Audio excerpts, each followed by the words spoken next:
Hello everyone, welcome back to the channel. Today I want to review a horror movie that came out this year, one that I wish I had seen at the theater, but just didn't get the chance, and so I have it on physical now.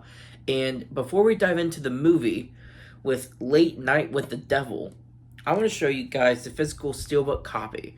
So here is the front of the steelbook, and then here's the back as well. But what's interesting is this is not all it comes with when you purchase this.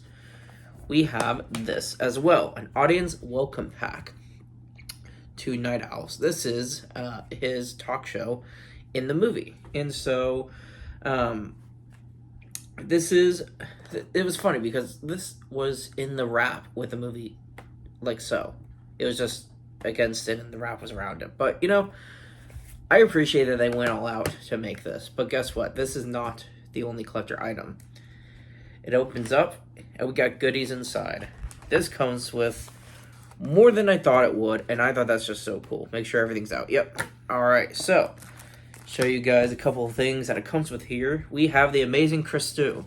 He was one of the characters in the movie, and so this sort of is like a flyer, if you will, for his work in the movie. It's a collector's item to have, and it's pretty cool.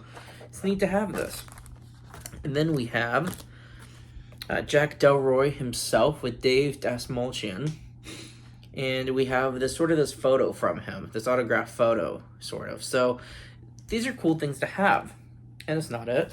We also have Conversations with the Devil, which is plays part in the movie. Here, I'll see if I can take this out so you don't have the glare there.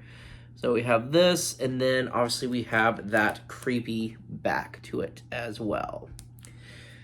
And then lastly, we have this. I'm going to assume this is an air freshener. It looks like an air freshener, but there is a warning label on the back.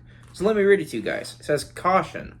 Avoid contact with all surfaces and hang freely. Keep out of reach of children and animals.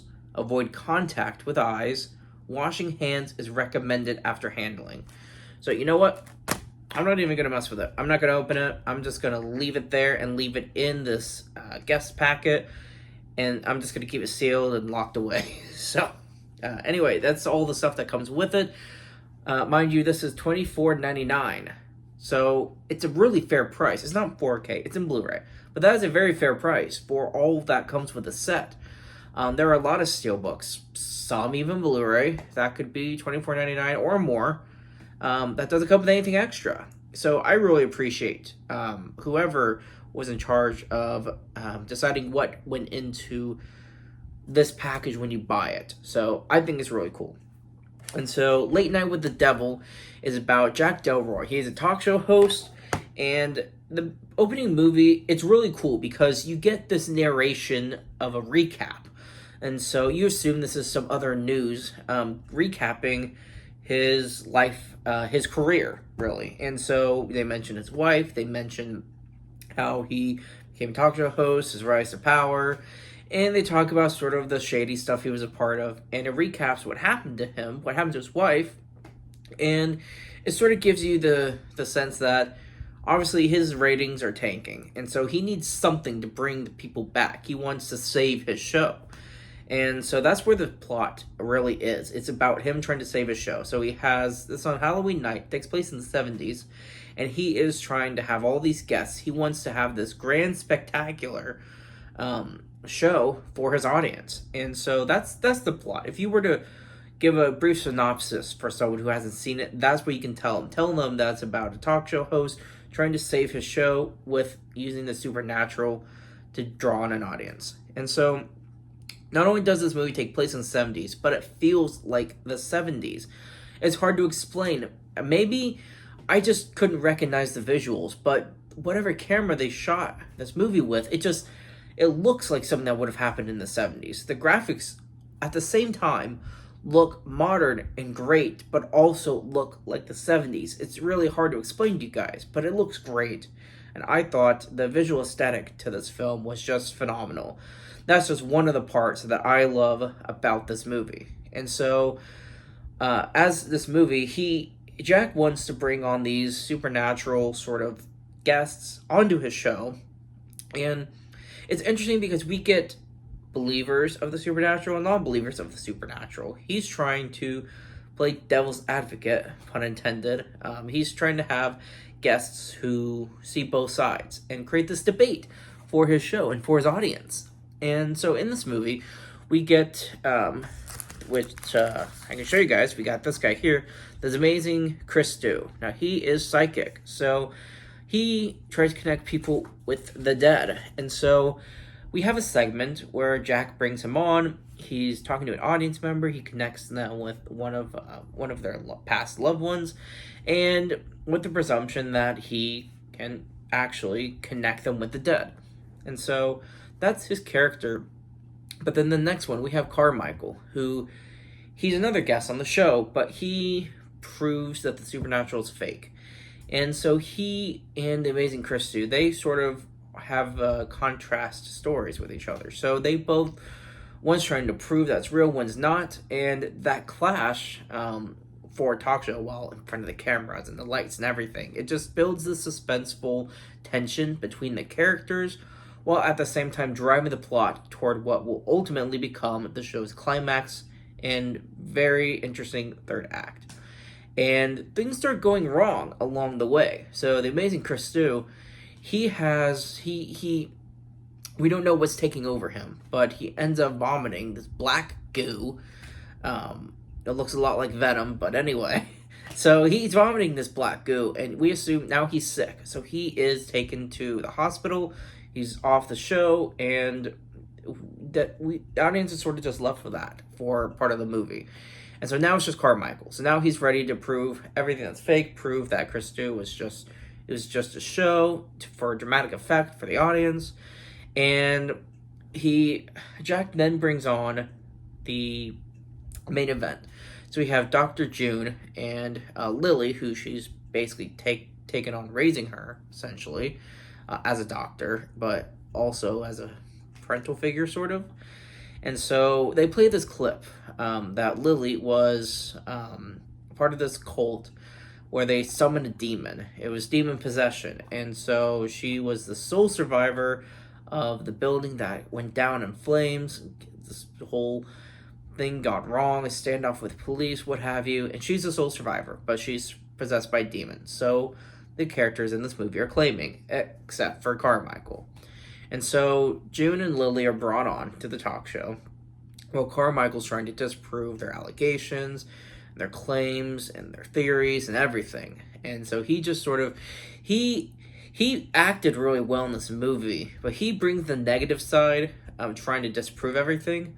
But I think as an audience, it was more interesting to see his character throw out these solutions for these supernatural instances that are happening, because as an audience, we don't really know if what's going on in this movie is really real or not.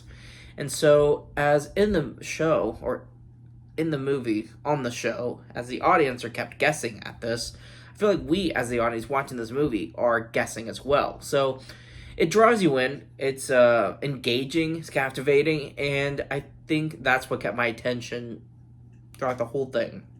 Now, through the first and second act, I guess if you're used to straight up slashers only, these violent, bloody slashers, then if that's all you like, you may be bored with the first two acts of this movie. I think the story is constantly progressing, and the pacing is great, and it's building towards something. But if you need that action in the movies, you're not going to see that in the first half, I guess, first two acts. It's a little slower, but like I said, if you appreciate the story building and the details you're noticing throughout, that is something that I think you're going to come to appreciate in this movie. And so as we get to the third act, obviously that's the whole point of the movie, is Late Night with the Devil. He brings on a demon summoning. Dr. June is handling this, and we see the demon, who now is, she already knows Jack's name. He's talking back to June.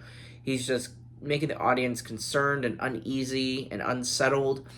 And all this is happening, it's very eerie. It's visually creepy. The makeup, whatever they did for the actors, it really looks great. I thought it was genuinely creepy. And of course, when the session with the devil is over, Carmichael is now pointing out everything that's fake, and it just builds the sort of the back burner story of, is this real or not? And that's the part I found so engaging with this movie. And ultimately, as we get to the last, I want to say 20-25 minutes, this is when the story becomes bloody. It really picks up.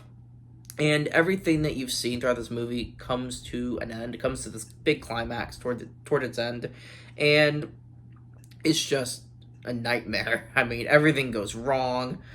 Everything. And what's fascinating is right before this, Carmichael puts the audience and the host and the people there on stage in a trance.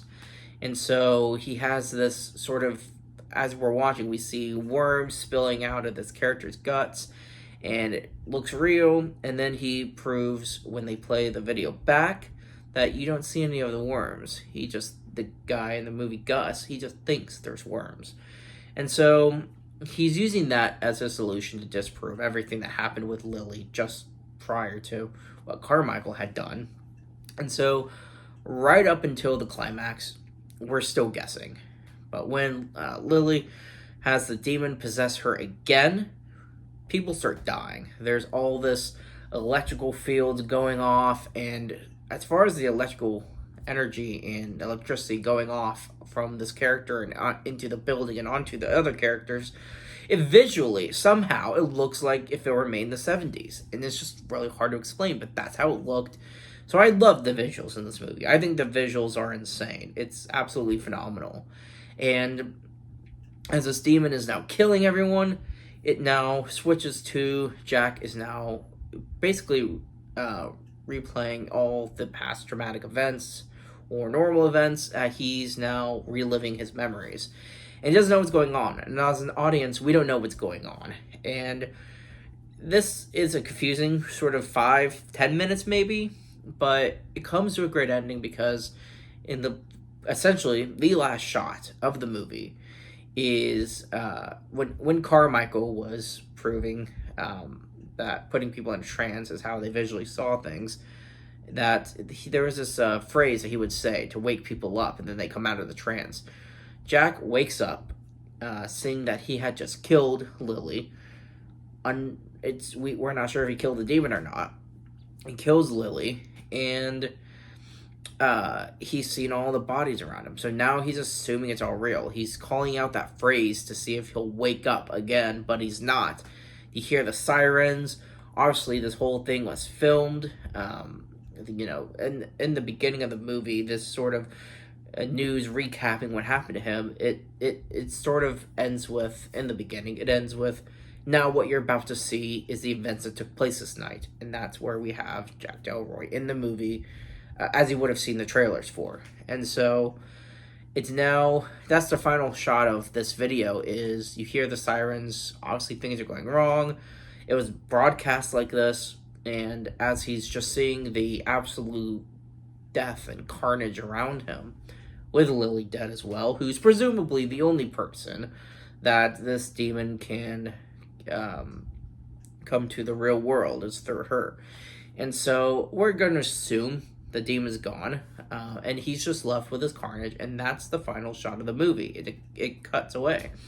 So I suppose him being arrested and interviewed, and maybe he gets off on the charges, and maybe the demon finds someone else possessed. I guess there could be a story for a sequel, maybe, if it would kind of stretch it out to make a story for a sequel. But if this is the only movie they treat the story with, I think that would be perfectly fine. I think this is a great movie as a standalone.